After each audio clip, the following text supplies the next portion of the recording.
in his life. Ang isang mahusay na worship leader, mga kapatid, ang abilidad niya ay nakukuha niya sa personal niyang experience, relasyon sa Panginoon sa kanyang buhay. Naranasan niyo na po siguro yun, yung ang sama ng pakiramdam mo, ang bigat. Pero sa halip na malugmok ka, sa halip na ihiga mo, sa halip na malungkot ka, bakit ganyan ang nararamdaman mo? Natataasan mo siya ng kamay, napapaawit ka, sinasamba mo siya sa kabila ng iyong pagdurusa, sa kabila ng mga sakit na nararamdaman mo, sa kabila ng bigat ng pakiramdam. Amen? Dito po tayo nakakagain ng ability natin to worship Him more. Kasi nagiging personal po nating karanasan sa Panginoon na kapag ginagawa natin ito, naibsan ng lahat ng ating daladalahin at feeling natin lumulutang tayo sa saya. Naranasan niyo na po ba yun? Ang feeling mo para ka lumulutang kapag ikaw ay naglilid ng worship, lalo na po sa actual, napakasarap yung napapapikit ka pa. Our ability to lead dynamic worship comes from our personal experience of God in our lives. Amen, Sister Fel. Salamat po. God can only be worshipped and praised by the people whom He has called out from darkness into His wonderful light. Alam na alam mo ang isang worshiper kung gaano siya katinding sumamba at magpuri sa Panginoon. Sila yung mga taong minsan nang nabuhay sa dilim, ngayon sila na'y nabubuhay sa liwanag ng Diyos. Sila yung mga taong niligtas na ng Panginoon sa kanilang mga dating buhay at binigyan ng liwanag at bagong buhay. Paano mo hindi sasambahin ang iyong Panginoong tagapagligtas? Paano mo hindi masasamba ng sobra at masigla at ganap ang Panginoon na siyang alam mong nagbibigay sa iyo ng kalakasan, nagpo-provide ng lahat ng pangangailangan. Siya rin na nagbibigay ng inspiration sa iyo. Siya ay nagbibigay ng wisdom sa iyo.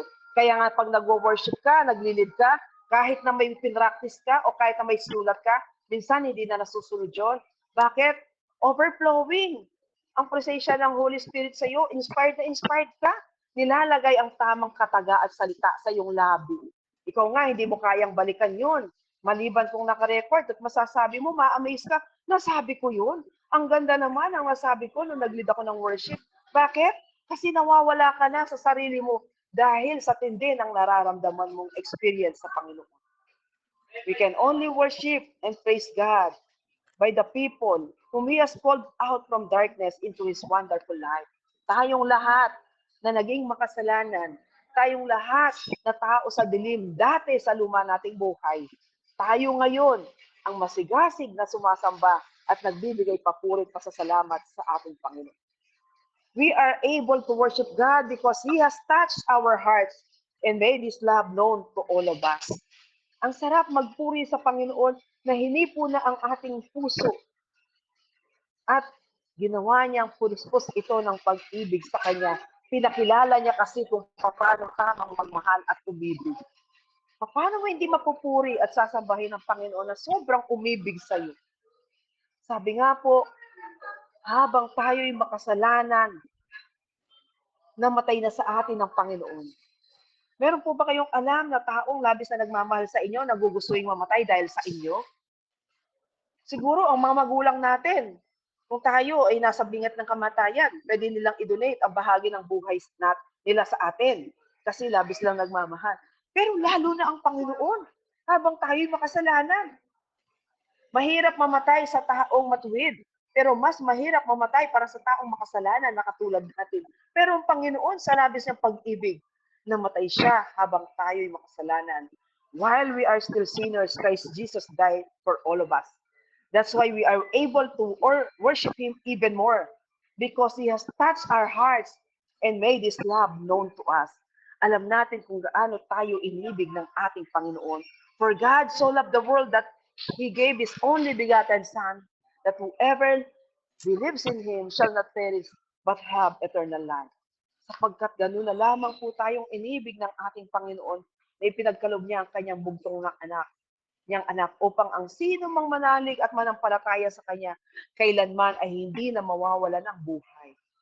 Buhay na ganap ang ninais ipagkaloob sa atin ng ating Panginoon. Ganoon niya tayo inibig. At paano mo hindi masasamba ng buong puso at ng buong pagmamahal Paano mo siya hindi mapapasalamatan, madadakila, mapapapurihan sa ganong klaseng pag-ibig na ipinagkaloob niya sa kanya? This is how we should worship. This is how we should be a worship leader na dapat humarap sa ating Panginoon. As worship leader, we are the keeper of God's throne. Tawag po sa atin as worship leader, we are the keeper of God's throne. Tayo po ang nagpapanatili sa trono ng Panginoon. Mapapanatili natin ang kanyang makapangyarihang presensya habang alam natin na tayo, effective tayo, dynamic tayong mag-worship sa kanya at hindi po tayo lousy. Kahit naman po siguro ikaw, kung kaharap mo yung minamahal mo, lahat ng masasarap at mga endearing words masasabi mo sa kanya. I love you. I care for you. And I even, I am so grateful to you. Di ba pagkaharap mo ang mahal mo, kumukuti-kuti pa ang mata mo, ganun din tayo sa Panginoon. Natataasan natin siya ng kamay. At talaga namang ang isang kamay natin, gusto nating damahin ang ating puso. Na talaga namang ang tunog ng puso natin, tugudog, ganun sa Panginoon. Ganun tayo pag sobrang in love, And since His love was already known to us and enthusiasm to us, ang worship natin talagang mataas. Malalaman mo ang worship leader na sobrang in love sa Panginoon na wino-worship niya. Malalaman mo. Bakit? Grabe kung magsabi siya ng mga praising words niya. Grabe kung paano niya i-exalt ang ating Panginoon. Ang taas ng worship niya. Napapanatili niya itong mataas at hindi ito bumabagsak. Na nagpipik ito habang tayo nililid niya. Mula sa in-exalt niya tayo, mula dun sa in-invite niya tayo. Halimbawa, sabi niya, the Lord is here right now. Amen? Do you know that whenever we worship God, He will be here. Amen to that? So alam mo, kasi siya mismo, sigurado siya. Alam niyang ang mahal niyang Panginoon ay dudulog. Kaya excited ang boses niya. At alam din niya pag sinabi niya, come on, brothers and sisters, let us experience the presence of our Lord in our midst right now. Halina kapatid, sama-sama tayong dalhin natin ang presensya ng Diyos na nandito ngayon. Halina mga kapatid, let's clap our hands, let us praise and worship Him. Ganon, mararamdaman mo yun sa taong ang taas ng kanyang puso at enthusiasm niya sa pag-worship sa ating Panginoon. Daman niyo po ba ako ngayon mga kapatid? Hindi ako dapat nagsasalita ng madiin. Hindi ako dapat nagsasalita ng sobrang bilis. Hindi ako dapat nagsasalita ng excitement. Pero ako na-excite kasi nai-imagine ko ang Panginoon na sobra kong iniibig. Sa kasalukuyan, gustong-gusto kong mag-worship. Ang posture ng puso ko at buong pagkatao ko ay worship na worship niya. Amen? Kaya yun po yun. A man whose personal worship is regular and dynamic. Walang nababago. Anumang oras, all year round, Umulan, umaraw. Umulan, bumagyo. Worship tayo. Yun nga, walang mahirap para sa ating Panginoon. At walang mahirap sa taong in love sa Panginoon. Talagang lalo niyang tataasan at gagandahan ang kanyang worship. Number 3, qualities ng isang worship leader. He should be a man who is growing in reverence and fear of the Lord. Dapat, ulitin ko po he should be a man, ang qualities, dapat isang quality pa ng worship leader, ang effective worship leader. He should be a man who is growing in reverence and fear of the Lord. Anong ibig sabihin nun? Dapat isa kang tao na lumalago sa paggalang at talaga naman sa takot sa ating Panginoon. When we say the fear of the Lord, we have this reverence and fear. Ito po, hindi po pwedeng paghiwalayin. Reverence and fear are two of the ways we show how much we love God. Amen? Ayaw na ayaw mong mawala siya sa paningin at pakiramdam mo. Amen? Lumalago ka sa paggalang sa Kanya. And when you come before God, kapag dumulog ka sa Kanyang harapan, you place yourself in a position of service, a position of sacrifice, and a position of gratitude.